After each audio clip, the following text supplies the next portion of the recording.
जीवन में जब भी हम खराब दौर से गुजरते हैं तो मन में यह विचार आता है कि परमात्मा मेरी परेशानी देखता क्यों नहीं, मेरी परेशानी दूर क्यों नहीं करता। लेकिन सुख दुख तो हमारे जीवन का हिस्सा है। जीवन है तो परेशानियां होगी। जब सब दरवाजे बंद हो जाएं, तब एक दरवाजा कभी बंद नहीं होता, वह है ईश्वर का दरवाजा। उम्मीद ईश्वर से रखो, दुनिया से नहीं। मैंने कहा अपराधी हूँ मैं, ईश्वर ने कहा क्षमा कर दूंगा। मैंने कहा परेशान हूँ मैं, ईश्वर ने कहा संभाल लूंगा। मैंने कहा अकेला हूँ मैं, ईश्वर ने कहा हमेशा साथ हूँ मैं। मैंने कहा उदास हूँ, ईश्वर ने कहा नजर उठाकर देख, हर वक्त तेरे पास हूँ। नमस्कार दोस्तों, मेरा इस चैनल में आपका स्वागत है। जब आप भगवान का ध्यान करेंगे तो हमेशा यही प्रार्थना करें कि हे प्रभु, अगर किसी समय मैं आपकी उंगली पकड़ना भूल जाऊं तो आप मेरी बाहें पकड़ना कभी मत भूलना।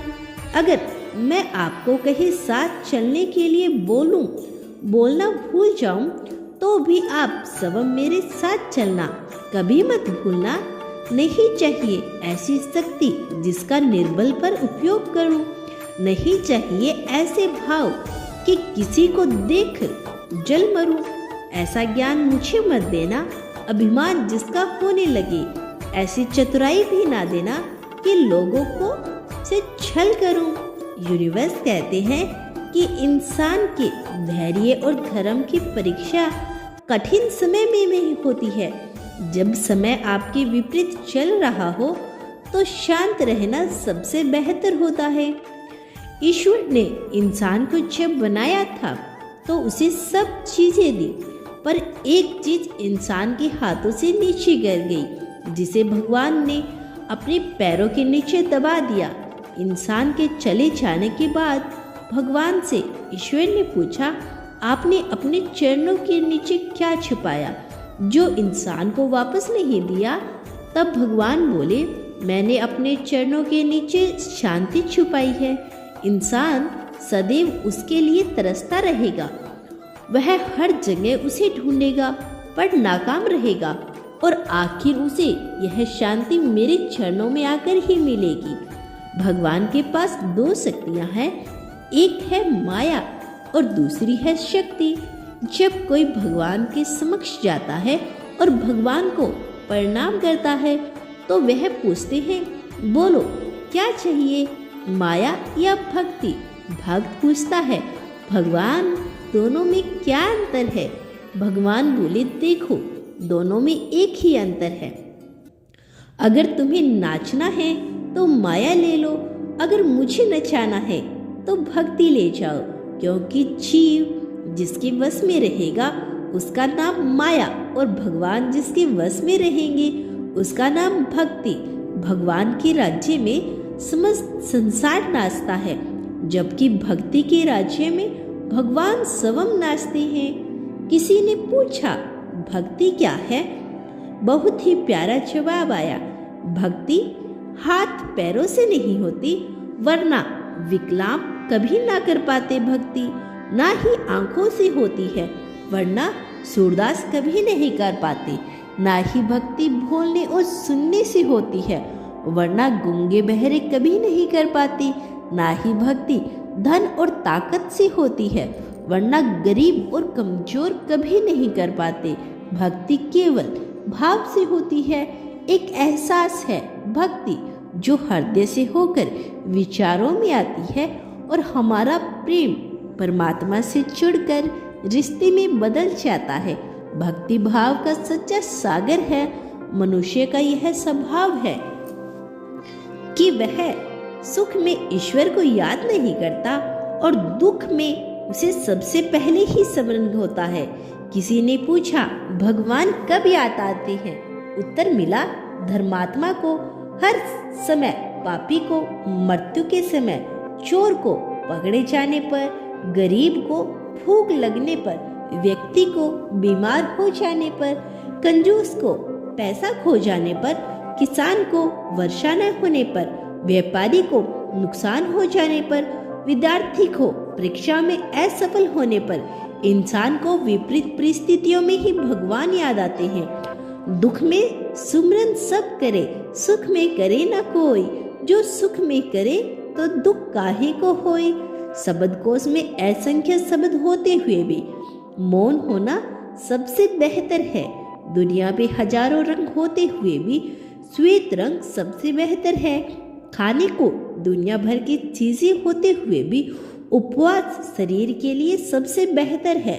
देखने को इतना कुछ होते हुए भी आंखों से भीतर देखना सबसे बेहतर होता है। सोने की लंका और पुष्प विमान तो रावण के पास थी। राम ने तो वनवास ही देखा था। राजपाट तो कंस के पास था। जेल में जन्म तो कृष्णा ने लिया था। राजमहल में तो कौरव ही रहते थे। वनवास तो पांडवों को भोगना था। संग्रह हमेशा सत्य के साथ चलता है। जब सत्य के लिए भगवान को भी संग्रह करना पड़ा तो हम तो फिर भी इंसान हैं। दिल के सच्चे लोग भले ही जीवन में अकेले रह जाते हैं, लेकिन ऐसे लोगों के साथ भगवान जरूर देते हैं। जिंदगी की दाब में धैर्य का कवर होना चाहिए, क्योंकि वही हर पन्ने को बांध कर रखता है। सीमा एक रेखा नहीं, एक परिभाषा भी है। सीमा हर किसी की होती है, प्रेम की, धैर्य की, मित्रता की और शत्रुता की भी। जो सदैव सीमा में बंधे रहते हैं वे सामान्य मनुष्य बनकर रह जाते हैं, परंतु जो समय आने पर सीमा तोड़ देते हैं वही भविष्य बनाते हैं। क्योंकि सीमा केवल आपको मर्यादा में नहीं रखती, आपको बांधती भी है। अब यह हम सब पर निर्भर करता है कि कौन सी सीमाएं हमें बांधती है और कौन सी सीमाएं शक्ति के नई मार्ग दिखाती है। इसीलिए सीमाओं में जो कर सकते हैं उससे अधिक करने का प्रयास करो, तभी नई सीमाएं बना पाओगे। जब मेघ छाते हैं तो क्या होता है? अंधकार छा जाता है। मेघ गरजते हैं, वर्षा होती है। सभी पशु अपने आश्रय स्थल पर जाकर छिप जाते हैं। मनुष्य अपने घरों की तरफ दौड़ते हैं और सभी पक्षी अपने घोंसलों में जाकर छिप जाते हैं। परंतु एक जीव है जो गरजते मेघ, कड़कती बिजलियां को, भारी वर्षाओं को भी हरा देता है। जो जीव है बाज, जो समस्याओं की जड़ों से ऊपर उठता है। वह गरजते मेघों से, कड़कती बिजलियों से, भारी वर्षाओं से ऊपर उठता है।